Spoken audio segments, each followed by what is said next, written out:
Nossa palavra de hoje tem como título Guiados pelo Espírito. Eu quero ler com você então João capítulo 14,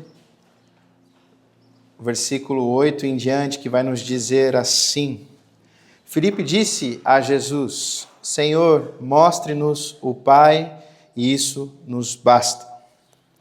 E Jesus respondeu: Há tanto tempo estou com vocês, Filipe, e você ainda não me conhece?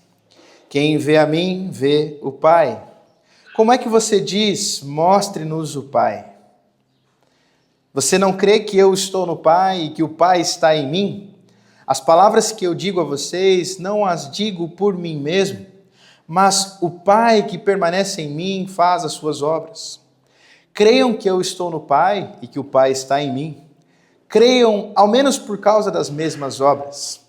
Em verdade, lhes digo que aquele que crê em mim fará também as obras que eu faço e outras maiores fará, porque eu vou junto para o Pai. E tudo que vocês pedirem em meu nome, isso farei, a fim de que o Pai seja glorificado no Filho. Se me pedirem alguma coisa em meu nome, eu o farei. Se vocês me amam, guardarão os meus mandamentos. Eu pedirei ao Pai, e ele lhes dará outro Consolador, a fim de que esteja com vocês para sempre. Ele é o Espírito da verdade, que o mundo não pode perceber, porque não o vê, nem o conhece. Vocês o conhecem, porque ele habita com vocês e estará em vocês. Mais uma vez o versículo 17, ele é o Espírito da verdade. O mundo não pode o perceber, porque não vê nem o conhece. Vocês o conhecem porque ele habita com vocês e estará em vocês. Senhor, nós aqui entregamos o nosso coração, pedindo para que a nossa adoração se estenda agora nesse tempo de palavra, não é finalizando aqui os cânticos que a nossa postura, o noso coração desejoso de te adorar, ele para de se movimentar em direção ao Senhor, pelo contrário, aqui na Tua Palavra nós continuamos nos rendendo ao Senhor, aos Teus cuidados, ao Teu querer, para que assim possamos ser praticantes dessa palavra que ouviremos aqui agora, Pai. Que Teu Espírito alcance o nosso coração. Nós oramos assim em nome de Jesus. Amém. Amém. Como disse para vocês, o título da nossa mensagem hoje, ela é Guiados pelo Espírito. Afinal de contas, esse texto está falando sobre, principalmente aqui no final, sobre o Senhor comunicando aos seus amados, aos seus discípulos, de que ele deixaria um outro chamado Consolador, aquele que anda ao lado, para que ele estivesse conosco para sempre, nos conduzindo na verdade, testificando em nosso coração a veracidade do testemunho de Cristo. E o texto diz que o mundo não percebe e não recebe porque não o vê. Mas nós temos um privilégio de o conhecer, porque ele habita em nós e ele está conosco. Se você talvez ainda não tem tanta convicção assim do Espírito sobre a sua vida, minha oração é para que hoje o Senhor lhe permita perceber o agir do Espírito no seu coração e ser convencido do Senhor, da verdade de Jesus, do testemunho de Cristo, que você seja convencido da justiça de Deus, do pecado, do juízo, que o Espírito alcance nosso coração. O texto ele começa com um pedido de Filipe, certo? Logo no versículo 8, como eu sempre digo para vocês, permaneçam com a Bíblia aberta para conferir as informações. No versículo 8, Filipe ele chega a Jesus e diz: Senhor, mostre-nos o Pai. Nos mostra Deus, o Pai. Só que o pedido dele não se encerra aqui, ele diz assim, e isso nos basta. Ou seja, esse pedido de Filipe, ele comunica já uma insatisfação do seu coração. Uma falta de contentamento. Porque se ainda falta alguma coisa para bastar, significa que ele não está plenamente satisfeito, ele não está plenamente saciado. Alguma coisa ainda provoca ali no coração dele um desejo por algo mais, É por isso que ele chega a Jesus. Na verdade, esse comunicado de Filipe, ele revela nada mais, nada menos do que o anseio do coração de todos os homens. Nós todos aqui temos um anseio pelo eterno, um anseio por conhecimento. E a prova disso é Eclesiastes capítulo 3, versículo 11, que fala que Deus fez tudo formoso e fez tudo no seu devido tempo. E o texto de Eclesiastes diz que Deus ele colocou no homem a eternidade. Deus pôs a eternidade no coração do ser humano, sem que este possa descobrir as obras que Deus fez desde o princípio até o fim. Esse desejo por algo maior, esse desejo por algo que muitas vezes não pode ser muito bem explicado. Não sei se vocês já viram, mas pessoas que talvez não professem a fé cristã, elas comunicando isso, eu tenho um anseio por algo maior, por uma energia, por uma força, as pessoas estão em busca de algo transcendente, algo que venha trazer sentido, algo que venha explicar algumas coisas. E esse é um desejo natural do homem, porque Deus colocou esse desejo dentro do coração do ser humano. Quando Ele coloca a eternidade dentro do nosso coração, sem que por intervenção do Espírito nós pudéssemos descobrir as obras de Deus. Essa é a diferença. Por meio do Espírito nós começamos a entender o Senhor, perceber o Senhor. Agora, sem o Espírito, tudo que fica no nosso coração é esse anseio por algo maior, por algo que traga mais sentido, por algo que explique um pouco mais a minha vida.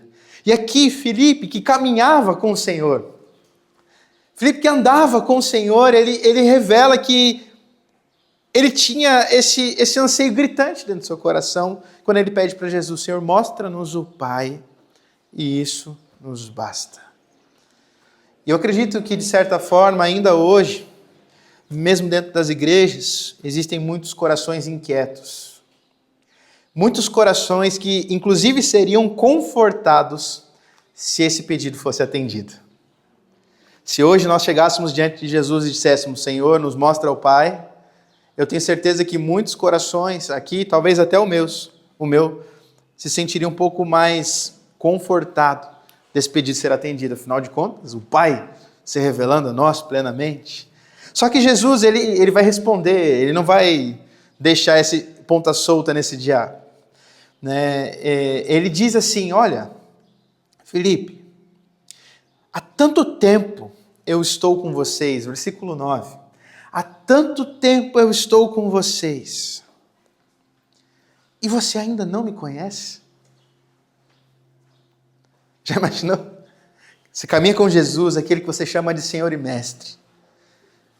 Os relatos são de que eles viviam familiarmente, e que isso segue, as próximas gerações dos discípulos. Nós temos um livro na história da igreja chamado Didaquê, que é um dos livros do primeiro século ali do cristianismo, que formatava algumas liturgias de culto. E nesse livro ele fala sobre como os discípulos, os seguidores de Jesus, viviam familiarmente. Eles andavam juntos. E imagina você conviver com alguém, como você convive com a sua família, e ainda não entender quem essa pessoa é, não conhecê-la plenamente. Eu imagino que o coração de Jesus, ele não revela nessa fala só, uma resposta simples, mas uma indignação. Olha, eu estou há tanto tempo com vocês, Filipe, e você ainda não me conhece. E o conhecer aqui, e entre outros textos do Novo Testamento, no grego ele vem da palavra gnosko, que é a palavra que vem de gnosis, do conhecimento. E esse conhecer, ele é especial, porque ele fala sobre, sim, adquirir conhecimento, vir a conhecer, mas fala sobre conhecer a partir de uma experiência pessoal. Certo? A partir de um contato íntimo, de uma experiência que parte do indivíduo e não da narrativa de um outro. Porque uma coisa é alguém dizer algo para vocês: olha, eu conheci alguém que é poderoso, alguém que faz isso, que faz aquilo que a mulher lá do poço de João 4 fez, Quando encontra Jesus, vai correndo para a cidade e fala assim para o povo, não, olha, ele sabia, ele me conhecia, ele conhecia minha vida sem nunca ter me visto. E aí, quando o povo vem, lá no final do capítulo 4 de João, ele diz assim, olha, a gente veio porque você falou, mas agora a gente conhece, os nossos olhos veem. Esse conhecer que Jesus está trazendo aqui, questionando Filipe, você não me conhece, cara, você está tanto tempo comigo, e você ainda não teve uma experiência pessoal comigo? Você ainda não me entendeu? Você ainda não me percebeu? E Filipe era hebreu, e a gente tem que considerar a cultura hebraica também, não só a palavra grega, o texto está escrito no grego. Mas vamos pensar agora a cultura hebraica. A cultura hebraica, ela usa essa expressão conhecer também para a conjunção carnal entre a mulher e um homem. Né? E aqui é o estado de maior intimidade que um pode chegar entre o outro. Então, o que Jesus está dizendo ali para ele é assim, cara, você não é íntimo. Você vive comigo, mas você não é íntimo. Você não me percebe, você não me vê. Você está aqui do meu lado, como aqueles discípulos no caminho de Emaús, andando ao lado de Jesus, mas não percebem, não entendem. Eu acho que as mulheres talvez entendam um pouquinho melhor isso do que os homens, sabe? Quando as mulheres chegam assim, nossa, você não está entendendo o que eu estou falando. É mais ou menos isso. Você convive comigo, você não entendeu ainda, você não me percebeu ainda. Eu brinco com a Júlia e falo para ela assim, Júlia, eu te vejo, tá? Eu te percebo. Mas é nesse tom que Jesus está falando aqui com esses discípulos. Ele está falando sobre um conhecimento que ultrapassa o conhecimento intelectual. Porque o conhecimento intelectual fala sobre ter noção de algo, sabe? Mas aqui ele está falando de um conhecimento que envolve o coração, que envolve os sentimentos, as emoções. Então você conhece não só a partir do conhecimento, do entendimento de algo, mas você conhece as coisas a partir da paixão, a partir da ação, a partir da comunhão, a partir da convivência. E isso tudo nós chamamos de intimidade. Então não é sobre ter noção de quem Jesus é. Não é sobre teologicamente explicar o Cristo. Não é sobre conhecer contexto histórico, cultural e a partir disso falar sobre as coisas que Cristo falou e sobre as coisas que Ele fez. Porque isso talvez os discípulos fossem muito melhores do que nós, que viveram com Ele. Mas o texto está falando sobre alguém que se propõe a se lançar num relacionamento, numa comunhão, numa convivência, numa intimidade. Então a gente precisa ir muito além do dizer que nós conhecemos e passar a conviver. Sabe, mais do que dizer que você conhece a Cristo, a pergunta que eu quero te fazer hoje é, você convive com o Senhor? Talvez a gente tenha que mudar a pergunta que a gente tem feito para as pessoas nos nossos evangelismos. Porque nós vivemos num país cristianizado. A nossa cultura ela tem influência cristã. A sociedade ela foi montada em cima de princípios e valores cristãos. Né? Pelo menos a sociedade brasileira, né? É diferente quando a gente fala de Oriente, enfim, outras realidades culturais, mas muitas pessoas aqui já ouviram falar. Não é nenhuma novidade. Talvez nosso evangelismo tenha que mudar e agora ser o seguinte, você convive com Jesus? Você tem comunhão com Ele? Você percebe o Senhor na sua vida? Você entende a ação do Senhor na sua vida? Porque é isso que Jesus está fazendo, perguntando para Filipe. Filipe, eu estou com você e você não me entendeu. Eu quero dizer algo para vocês. Quem convive, a Ju já me ouviu falar isso várias vezes. Quem convive adquire hábitos. Quem convive adquire expressões semelhantes. Você já deve ter tido essa experiência de conviver muito com alguém que só por um olhar vocês já se entendem. Às vezes acontece alguma situação, vocês se olham ou fazem algum sinal, alguma coisa, vocês já entenderam tudo que o outro quer dizer. Convivência. Né? Se a gente voltar um pouquinho aí no tempo, pensar na nossa época de escola, a gente tinha uns amigos ali que não podia acontecer alguma coisa, você não podia nem olhar na cara deles, senão você começar a dar risada. Não é? A gente tinha que todo mundo ficar segurando, porque, meu Deus do céu, professor vai xingar e vai dar ruim pra gente. Convivência. Nos leva à intimidade, a conhecer, a entender, a perceber o outro, sem necessariamente dizer alguma palavra. Então, quem convive adquire hábitos, expressões. Isso nos leva a um ponto-chave. Quem convive é capaz de fazer coisas iguais, coisas parecidas, na verdade, semelhantes. E é isso que o versículo 12 do texto que nós lemos está dizendo. Aquele que crê em mim fará também as obras que eu faço ou maiores. É lógico que é porque ele foi outorgado uma autoridade a partir da experiência com o Espírito, mas porque convive e conhece o Senhor e ora segundo a vontade dele, no nome dele.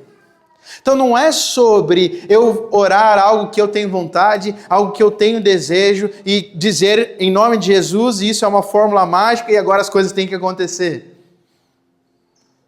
A palavra fala sobre nós pedirmos segundo a sua vontade. Como é que você conhece a vontade de alguém? Convivendo com ela.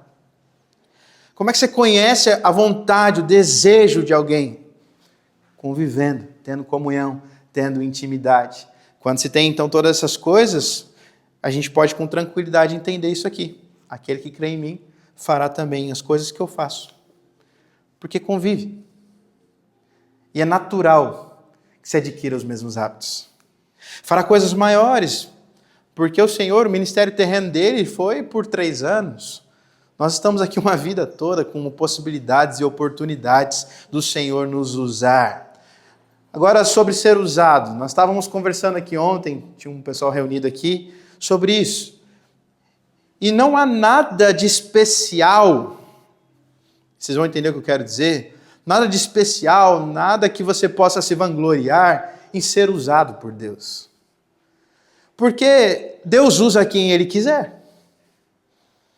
Deus usa o crente, mas Deus também usa o descrente. Deus usa a mula, se Ele quiser. E no texto bíblico nós temos essa história. Deus usando a mula para falar com o profeta. Então não há nenhum tipo de experiência assim que possa nos colocar num lugar de superioridade espiritual por sermos usados pelo Senhor. Eu me lembro uma vez, quando eu era mais novo, saindo da igreja, do ensaio do louvor, e todo mundo já tinha ido embora, eu estava com a chave da igreja, fechei a igreja, e eu lembro que estava passando na rua um mendigo, e ele parou, e ele me entregou uma palavra de Deus. Ele foi usado por Deus para falar algo sobre a minha vida. Então, não é sobre a posição que você tem, o cargo que você tem, então ser usado não é uma questão de privilégio. Até mesmo porque o texto ele não fala sobre Jesus procurando pessoas para serem usadas, mas pessoas que são conhecidas por Ele. Tanto que no discurso de Jesus, lá no sermão escatológico dele, Mateus 24, 25, alguns vão chegar diante do Senhor e vão dizer assim: Senhor, no teu nome eu expulsei demônios, Senhor, no teu nome eu fiz isso, eu fiz aquilo, eu fui usado para isso e para aquilo. E Jesus vai dizer para eles o quê? Afastem-se de mim, porque eu não os conheço. Então não é sobre ser usado por Deus, é sobre ser conhecido e sobre conhecê-lo. Sempre foi sobre isso. Deus está buscando pessoas para se fazerem conhecidas e para conhecê-lo. Se nós formos usados por Deus, isso é pura graça. É bênção, é privilégio. Mas a gente não deve se colocar numa posição de melhor, nem de pior, porque estamos ou não sendo usados por Deus. Agora, o quanto nós somos conhecidos por Ele. Meus irmãos, eu fico pensando no dia em que nós estaremos diante do Senhor. E eu confesso que o meu coração, ele até treme de pensar nisso. De pensar num dia que eu estarei diante do Senhor e Ele vai olhar e dizer assim: você eu conheço, pode entrar. Eu não vou precisar nem falar nada, você não vai precisar justificar, você não vai precisar explicar nada, você vai precisar dizer: Senhor, eu sou o Caleb, eu fiz isso, eu fiz aquilo. Não, isso aí quem faz é quem precisa se justificar, é quem não era conhecido. Mas Ele vai olhar e dizer assim: não, você eu conheço. Você me conhece e eu também te conheço. Eu aguardo ansiosamente esse dia. E eu espero que você também possa aguardar por esse dia. 1 João, capítulo 2, versículos 4 e 6, vão dizer o seguinte: aquele que diz, eu o conheço, e não guarda os seus mandamentos, esse é mentiroso, e a verdade não está nele. Aí o versículo 6 diz, quem diz que permanece nele, esse deve também andar como ele andou. Andar como ele andou. Como é que eu sei como ele anda? Intimidade, convivência, comunhão, perceber, entender, olhar, experimentar. Tudo isso que nós estamos falando até aqui. Eu sei que parece até repetitivo, mas a gente está vendo isso em diversos textos. João é um especialista em falar nisso, no conhecimento, na intimidade. Eu quero ler com vocês aqui uma frase, eu esqueci de colocar aqui nos slides, mas prestem bastante atenção. É uma frase do Dr. Carson, que é um teólogo norte-americano, e ele tem um livro muito interessante sobre comentários a respeito do texto de João, e ele diz o seguinte: mesmo o fato de estar com Jesus durante tanto tempo não garante a compreensão mais profunda, a compreensão da verdade que todas as ações e palavras de Jesus sustentam. Ele está falando sobre Filipe. Ele está dizendo, o fato de estar com Jesus durante tanto tempo não garante nada. Não garante compreensão profunda. Não garante compreensão da verdade. Porque tem gente que está ao lado só de corpo, mas não está de coração. Tem gente que confessa da boca para fora, mas não recebe no seu coração as verdades de Cristo. Tem gente que se diz, mas não é. E aqui nós estamos hoje sendo confrontados a respeito da nossa postura de se dizer alguma coisa, para nos tornarmos algo. De se dizer conhecido para nos tornarmos conhecidos. De dizer que conhecemos para de fato conhecermos. De dizer que amamos para de fato amarmos. Essa postura que Jesus está confrontando dos seus discípulos. Só que, no meu entendimento, surge uma pergunta em meio a tudo isso. Então, como que eu conheço a Deus? Se é isso que ele está pedindo, se é isso que Jesus está pedindo, como é que eu conheço a Deus? A problemática do não conhecer, ela é acompanhada de diversas coisas. Falta de fé, falta de intimidade, desobediência, falta de amor. E a questão é que esses problemas, eles não atingem apenas a vida pessoal dos discípulos, mas outras esferas das suas vidas. Como, por exemplo, o cumprimento do ID, a pregação do evangelho e assim por diante. Quando nós faltamos com fé, quando nós faltamos com intimidade, quando nós somos desobedientes, quando nós faltamos com amor ao Senhor, isso não fere só a gente. Imagina se toda a nossa igreja falta com fé, falta com amor. Imagina se toda a nossa igreja é desobediente. O que acontece? Nós vamos falhar com o cumprimento do ID, nós vamos falhar com a pregação do evangelho, nós vamos falhar com aquilo que é responsabilidade da igreja. Você já experimentou explicar para alguém uma coisa que você não tem tanto domínio do assunto? Que você não conhece bem? A gente se enrola todo. Ou você já teve uma experiência de ser atendido por um vendedor que não sabe muito do produto que ele está vendendo, mas ele quer mostrar que sabe, às vezes você sabe muito mais do que ele. Aí o cara quer falar um monte de coisa, aí você fica assim, nossa, esse cara está viajando. Às vezes você até sabe muito mais. Às vezes é assim que a gente se comporta diante do Senhor. A gente está dizendo para o mundo, para as pessoas, nós conhecemos a Cristo, então me explica o Cristo. Às vezes a pessoa sabe mais do que a gente. Mais uma vez, não é sobre falar, não é sobre dizer que conhece, mas é sobre conhecer de fato. É nítida a preocupação de Jesus com os seus seguidores, com os seus discípulos. E existe um grande apelo da parte de Jesus, versículo 11, do texto que nós estamos lendo, João 14. Ele diz assim, você quer a resposta para isso? Olha só, Creiam que eu estou no Pai e que o Pai está em mim. Creiam, ao menos por causa das mesmas obras. Então, Jesus está aqui pedindo dos seus discípulos uma atitude de fé. Creia. Mas uma fé que é acompanhada de percepção, de entendimento. Creia pelo menos pelas mesmas obras que eu faço. Então perceba aquilo que eu estou fazendo e que o Pai faz. E vocês vão ver que o Pai está em mim, assim como eu estou nele. Então Jesus está querendo mostrar para os discípulos como percebê-lo. Só que tem um ponto importante aqui. Ainda assim, por conta própria, nós não damos conta disso. A gente não consegue. Você pode ser a pessoa mais inteligente do mundo. Você pode ter todos os diplomas possíveis. Você pode ter prêmios. Você pode ser reconhecido pela sua sabedoria. Ela não é suficiente para te dar um entendimento real de quem Cristo é, para perceber Jesus. E aí, nesse momento em que essa é a questão, que Jesus vem e ele introduz o Espírito. É nesse momento em que Jesus está falando sobre conhecimento. É por isso que tem tanta gente que chega para a gente e fala assim: eu não entendo isso. Por que isso? Me explica isso daqui. É porque é um momento em que você precisa ultrapassar o limite da razão e descansar na fé. É esse momento que a pessoa está, e nós temos que ser esses que vão dar um empurrão e dizer assim: olha, vai mais um pouquinho, busca por aquilo que Jesus apresentou nesse conflito.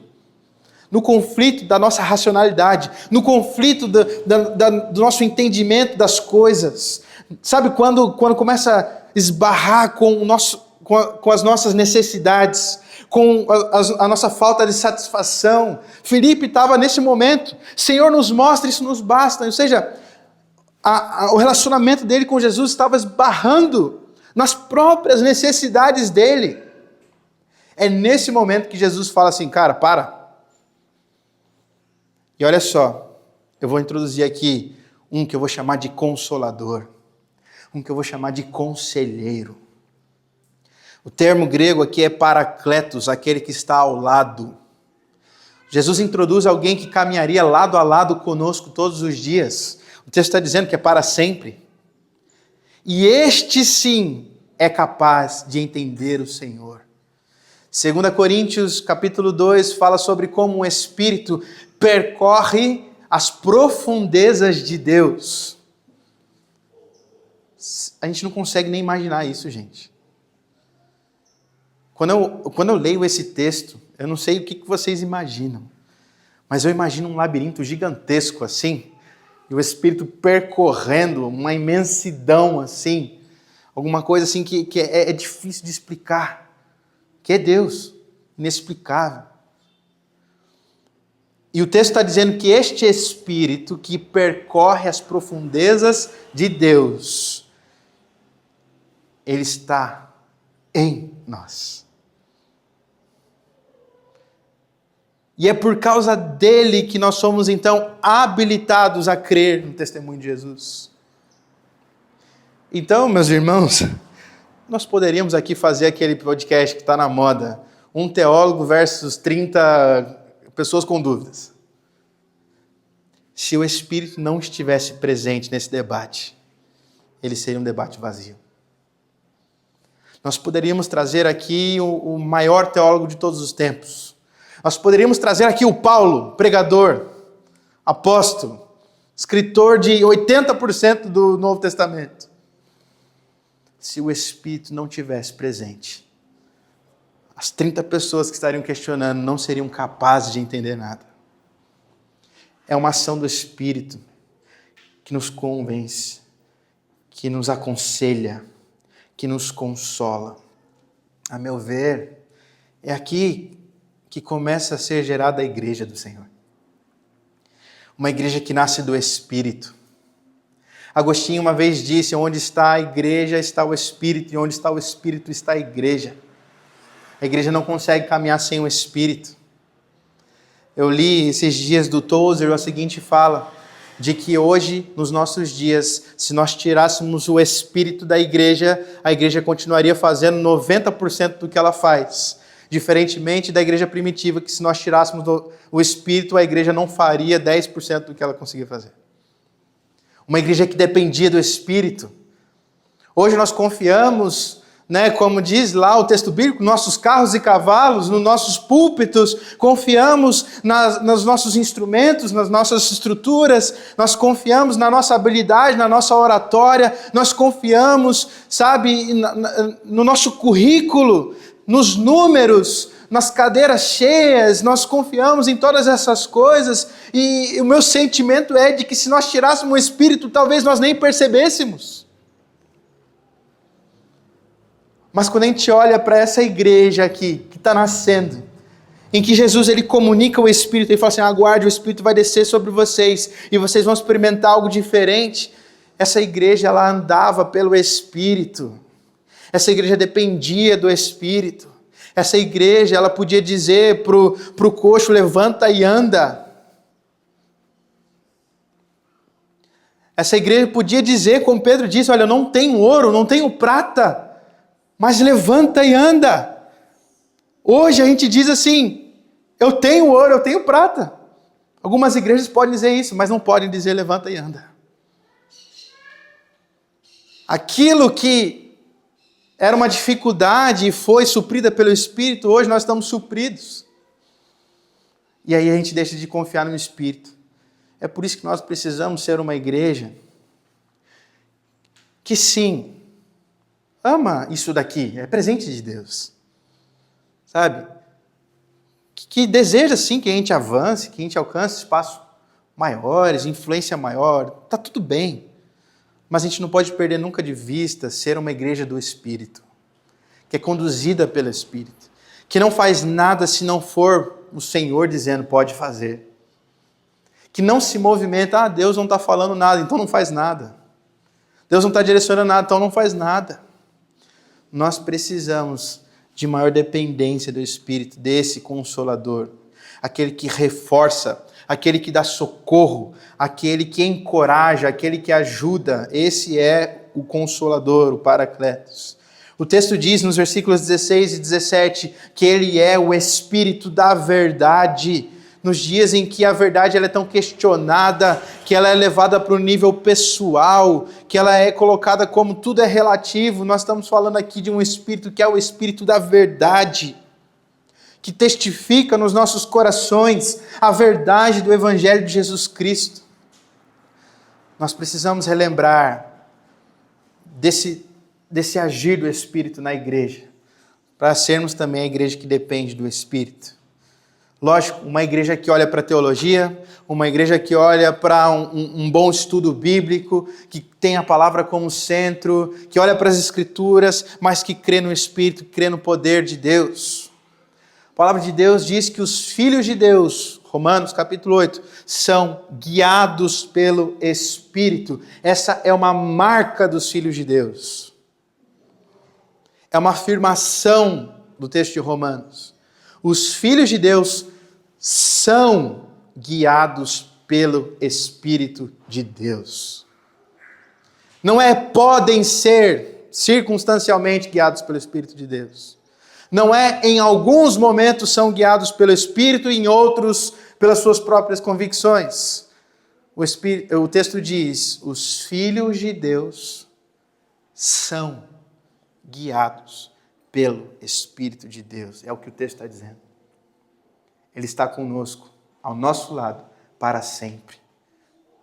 Para sempre. João Crisóstomo, importante nome, nos primeiros séculos da igreja, ele diz que se o Espírito não estiver presente, a igreja não existe. Mas se a igreja existe, não há dúvida de que o Espírito Santo não falta. Estava falando sobre a frase, que eu falei que era do Agostinho, mas na verdade é do Irineu de Leão. Ele diz, onde está a igreja, está o Espírito de Deus. Onde o Espírito de Deus está, ali está a igreja e toda a graça e o Espírito da verdade. Então o Espírito é o único capaz de nos fazer conhecer Deus. É Ele quem resolve o primeiro problema que nós trouxemos aqui, da satisfação do nosso coração. John Piper escreve no seu livro Plena Satisfação, que Deus é mais glorificado em nós quando nós estamos mais satisfeitos nele. É o Espírito que resolve essa questão da satisfação. Não tem como ser igreja sem o Espírito Santo, é Ele quem nos faz igreja. E o versículo 17, parte final, e aqui encerro a minha fala, ele diz: vocês o conhecem. Que privilégio. Vocês o conhecem, porque Ele habita em vocês e Ele estará com vocês. Isso é maravilhoso. Isso é maravilhoso. Tão certo, meus irmãos, como nós estamos aqui, respirando o ar que nós respiramos, vivenciando essa experiência do culto, o Espírito está em nosso coração, em nós. O Espírito da verdade, que o texto diz, habitando em nós, caminhando conosco. Vocês entendem o privilégio que é isso? Isso deveria, com certeza, tirar algumas lágrimas de nós. Porque nós temos um privilégio de sermos filhos de Deus e guiados pelo Espírito de Deus. Isso é privilégio. Como seus filhos, nós somos herança de Deus aqui na terra. Nós somos responsáveis pela proclamação do reino, e essa proclamação precisa vir acompanhada de uma ação do Espírito. Nós somos responsáveis pelo cumprimento do ID, e esse cumprimento só vai ser possível por meio da ação do Espírito. Se nós somos feitos filhos de um Pai em comum, então nós também somos irmãos. E como irmãos, nós temos que nos ajudar a caminhar sempre no Espírito. As nossas conversas precisam nos impulsionar a dependermos do Espírito. Ah, pastor, a gente não pode falar sobre carro, futebol. Claro que pode falar sobre essas coisas, não é isso. Mas na nossa conversa, independente do que a gente está falando, em algum momento, a gente lembrar de que nós não caminhamos por vista, nós não caminhamos por essas coisas, mas por fé, dependentes do Espírito de Deus. Nós somos a comunidade dos irmãos. Essa é a igreja que o Senhor tem para nós. Lutero, ele não chamava igreja de igreja, né, como nós chamamos. Ele chamava de comunidade dos irmãos, né, esse espaço. Os puritanos chamavam o espaço da igreja de casa de reuniões. A igreja mesmo sempre foram as pessoas. A igreja sempre foram aqueles que são filhos de Deus, guiados pelo Espírito. É a comunidade, é o povo de Deus. E ela é do Espírito. Quero afirmar algo aqui hoje, eu quero afirmar isso pelo resto da minha vida. Essa igreja não é minha. Essa igreja não é de mais ninguém a não ser do Espírito de Deus. Hoje nós estamos aqui, mas amanhã pode ser que o Senhor nos leve para outros lugares. Hoje nós estamos plantando essa igreja, mas amanhã pode ser que o Senhor peça que a gente vá para um outro lugar e coloque alguma outra pessoa para pastorear, para conduzir o trabalho aqui que foi plantado. É por isso que nós não podemos, lógico, temos que amar os nossos irmãos e zelar pelo relacionamento, mas depender apenas do Senhor e do seu Espírito para a gente conseguir avançar de maneira saudável como igreja. Porque nós somos guiados pelo Espírito. E o Espírito, ele é como um vento que sopra para onde quer, não se sabe para onde ele vai. João descreve, né, o Espírito dessa maneira. Ele opera, querer, executar. A palavra de Deus também fala sobre isso. E a minha oração é para que hoje nós sejamos cheios do Espírito. A igreja do Espírito da verdade, a igreja do Espírito de Deus.